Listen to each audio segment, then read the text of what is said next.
Coverage continues this morning. Rachel Hanley was at the press conference earlier in the morning. And Rachel, we did learn the big update here is that the suspect in this case acted alone.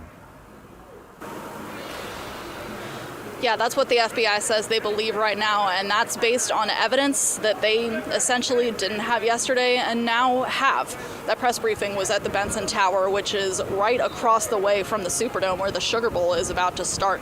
As you can see behind me, that is already starting to ramp up here. And we heard that from a deputy assistant director of the FBI. He had said that the bulk of that evidence came from interviews, and it came from 2 laptops and 3 phones that were recovered in connection with the suspect Shamsuddin Jabbar. We also heard about those explosive devices that you had mentioned. They say that a total of 2 were found in the city in connection with this attack, just 2. There had been speculation before that there were more. They also say that there is surveillance video of the suspect placing them, 1 on Bourbon and 1 2 blocks away. Agents were able to disable them and they did not hurt anybody. We told you yesterday that investigators had footage of people that looked like they were helping to place those devices. They're now saying that they just believe those people were checking out those devices. They were made from ice chests, and they don't think that they were involved in this case at all.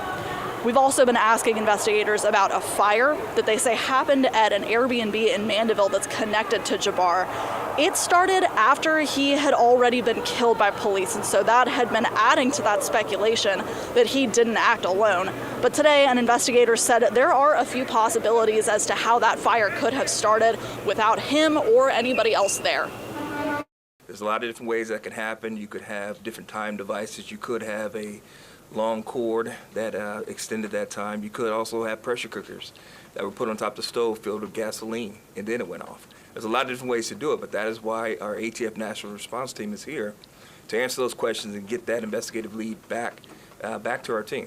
So more to come on that. We're still processing that scene. We're out there right now.